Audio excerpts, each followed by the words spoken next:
पिछले भाग में आपने सुना था रत्न मंजरी और उस चमत्कारी सिंहासन की कथा जिसे स्वयं देवताओं ने बनाया था और जिस पर बैठने का अधिकार सिर्फ महान राजा विक्रमादित्य को था। लेकिन जब राजा भोज उस सिंहासन पर बैठने लगे तो दूसरी पुतली चित्रलेखा ने उन्हें रोक दिया। आखिर क्यों? क्या था राजा विक्रमादित्य का वह गुण जो उन्हें सबसे महान बनाता था?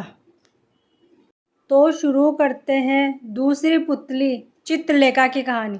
अगले दिन जैसे ही राजा भोज ने सिंहासन पर बैठना चाहा तो दूसरी पुतली बोली, जो राजा विक्रमादित्य जैसा गुणी हो, पराक्रमी हो, यशस्वी हो, वही बैठ सकता है इस सिंहासन पर।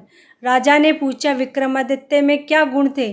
पुतली चित्रलेखा ने कहा, सुनो। एक बार राजा विक्रमादित्य की इच्छा योग साधने की हुई। अपना राजपाट अपने छोटे भाई भर्तृहरि को सौंपकर अंग में बबूत लगाकर जंगल में चले गए। उसी जंगल में एक ब्राह्मण तपस्या कर रहा था। देवताओं ने प्रसन्न होकर उस ब्राह्मण को एक फल दिया और कहा, जो इसे खा लेगा वह अमर हो जाएगा। ब्राह्मण ने वह फल को अपनी पत्नी को दे दिया। पत्नी ने उससे कहा, इसे राजा को दे आओ और बदले में कुछ धन ले आओ। ब्राह्मण ने जाकर वह फल राजा को दे दिया।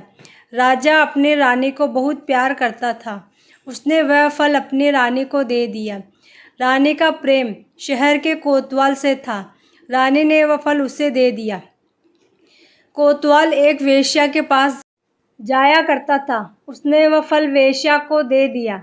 वेश्या ने सोचा कि मैं अमर हो जाऊंगी तो भी पाप कर्म करती रहूंगी।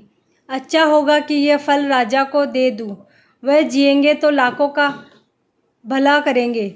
यह सोचकर उसने दरबार में जाकर वह फल राजा को दे दिया। फल को देखकर राजा चकित रह गए। उन्हें सारा भेद मालूम हुआ तो बहुत बड़ा दुख हुआ। उसे दुनिया बेकार लगने लगी। एक दिन वह बिना किसी से कहे सुने राजपाट छोड़कर घर से निकल गए। राजा इंद्र को यह मालूम हुआ तो उन्होंने राज्य की रखवाली के लिए एक दूत भेज दिया। इधर जब राजा विक्रमादित्य की योग साधना पूरी हुई तो वह वापस लौटे। दूत ने उन्हें रोका। विक्रमादित्य ने उनसे पूछा तो उसने सब हाल बता दिया। विक्रमादित्य ने अपना नाम बताया, फिर भी दूत ने उन्हें न जाने दिया।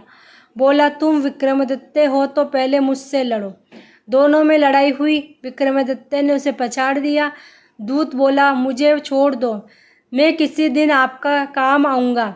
इतना कहकर पुतली बोली, राजन, क्या आप में इतना पराक्रम है कि इंद्र के दूत को हराकर अपना गुलाम बना सको? राजा भोज गहरी सोच में पड़ गए, क्योंकि चित्रलेखा का सवाल सिर्फ उनसे नहीं बल्कि हम सभी से था। क्या हम सच में उस महानता के योग्य हैं? अगर आप जानना चाहते हैं अगली पुतली की कहानी पार्ट 3 में और देखें सुने तीसरी पुतली चंद्रकला की कहानी, तो अभी चैनल को सब्सक्राइब करें और बेल आइकन को ज़रूर दबाएं, क्योंकि अगली कथा में एक और रहस्य में आपका इंतज़ार कर रहा है। धन्यवाद।